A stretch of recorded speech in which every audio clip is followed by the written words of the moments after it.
I actually love this film, and being from Las Vegas, I know many Anoras. Let's just say, and it is the Las Vegas Disney version of A Tale as Old as Time. Let's just say. So, can you tell me about actually coming and shooting in Las Vegas with Anora, and how Las Vegas had to be a part of kind of like this world and these agreements and this life almost too. Sure. Well, it's great to be on. Thanks for having me on. Um, Vegas happened. It always was part of the script from the very beginning because I had done my research and I found out that Vegas marriages can be annulled, but only in the city of Vegas. So it worked into the plot essentially. I was trying to figure out a way of getting getting the drama, getting the stakes up by having them having to return to the city in which they got married. So it just naturally, organically worked into the plot.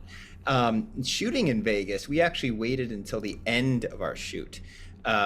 We shot out New York, then we had about 20 days down, and then we went to Vegas for 3 days and shot all of the Vegas scenes.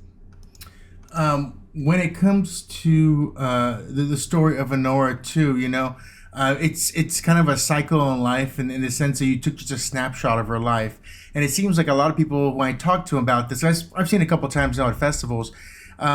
It's kind of telling what they think the next day after is going to be, because that was a conversation for me, is like, what was Honora's next day after? And for you, what do you think that would have been like her next day after? Is she picking herself up? Is she on a couch? Is she trying to figure out what did you think? I mean, Well, I designed it so that it would be left up for interpretation, that audiences could write their own ending. Now, so I certainly don't want to tell you my interpretation of it, because then it's simply just laying it all out there, and I think that all the that we lose part of the fun and part of what I was hoping to get out of this, meaning sparking audience discussion. Um, let's just say this though, I did write an epilogue. So I have my own idea of what happened, and I actually passed that epilogue past my actors just to give them something to know what they were, where their characters were going. But we all decided we would never reveal that to the world. So sorry. no, it's fine. I 100% agree with that too. There's so many different, congratulations from so many different honors already too. And Mikey's already in a short list for, awards contention in many ways too. As a director, what was the point where you thought, I've got a real movie? I've got a movie, that Hollywood moment of like, we've got something great here. Like, is there a certain part or a scene or something that kind of transported you to a point where you're like, this is even better than maybe I even imagined? Yeah, thank you. It actually did happen within the first week of shooting. I remember one night where I was going over to Mikey's apartment to talk about the scene for the next day, and it had kicked in that day to me, that how well things were coming together, and especially because of the performances. We started off shooting in New York and primarily in the mansion, so I got to see essentially how my ensemble cast was gelling, and they were giving me such gold in those first 5 days. I told Mikey that night, I'm like, I think we're making something pretty special. And I don't like to say that stuff, especially while shooting, because I could jinx myself, but I really felt that I was getting gold from my lead actors, and I was so proud of them. And can you talk about, kind of create finding your actors in Mikey? The girl who was made of steel, and your, I guess, muscle who with a heart of gold. Those kind of Yeah. scenes on both sides. Those kind of people. So. Sure. Sure. I cast my own films, and I always like to say, especially with this film, that my casting by credit is my proudest credit, because I just, everybody came from different places in terms of the casting. different avenues, I mean. But and I'm just so happy the way the whole ensemble cast came together. So I'll tell you really briefly how it happened.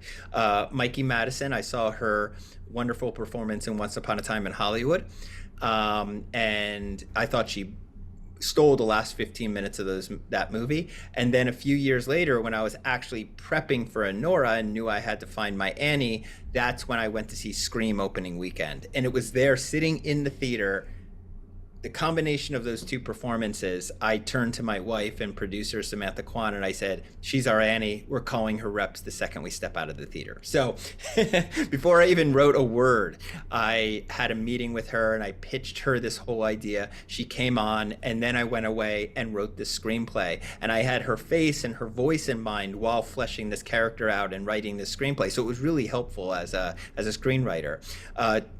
Karan Karagulian, who plays Toros in the movie, I've worked with him on all of my films. So essentially, he was pre-cast as Toros. Yora Borisov, who plays Igor in the film, came from a film called Compartment Number 6, a wonderful Finnish film that I saw at Cannes when I was there with Red Rocket. And essentially, he was pre-cast as well because I knew I had this character of Igor, this heavy character. And so he came from there, and then he brought Mark Edelstein into the picture because he suggested he had just worked with Mark on another project and suggested him for Ivan, and it was the best suggestion ever.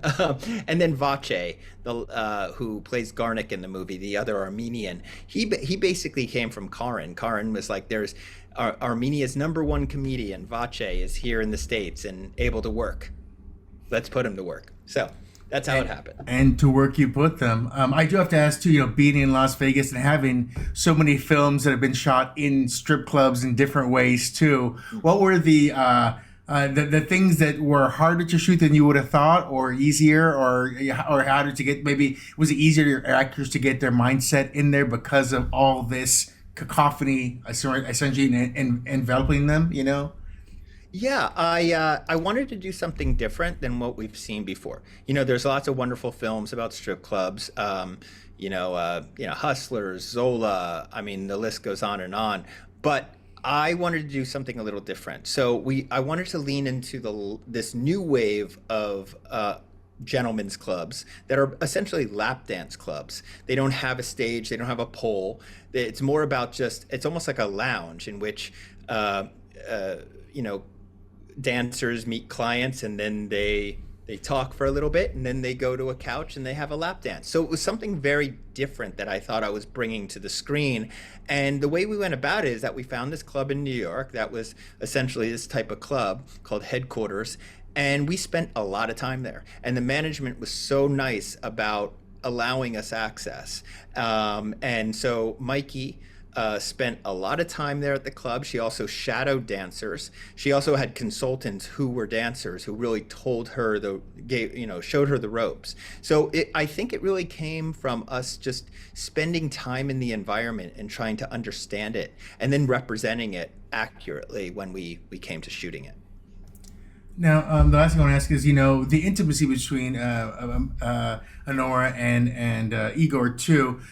What did you how was that conversation? Like, of course, you have an intimacy person as well, but the conversation to say, it's something that's old hat, but also new and exciting, and also, something like youthful at the same time. Like, what was the balance conversation you had when it came to those things?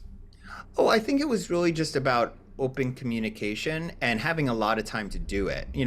Being the fact that Mikey was on board for over a year, we were very communicative about what these scenes would be like. And I actually think the only truly intimate scene is the last scene of the movie. There's lots of other, sex scenes in the film earlier on, but I like to consider them sex shots. They're literally just, these little three Mississippi shots to take us on to the next scene to show, she's a sex worker and she knows what she's doing and she's good at her work. But they're not done for eroticism or anything like that. They were very clinical, very straightforward, almost expository, right? But the last scene, that's the scene with Igor that really, and even though there's no nudity involved in that scene, that's the scene that I think truly is trying to portray intimacy. And so that in that case, there was a lot of talk between us about what the intentions were, motivations, making everybody comfortable on set, obviously, and us getting to the point where I think the comfort level was there. So therefore, it was just about hitting those emotional cues and getting them right.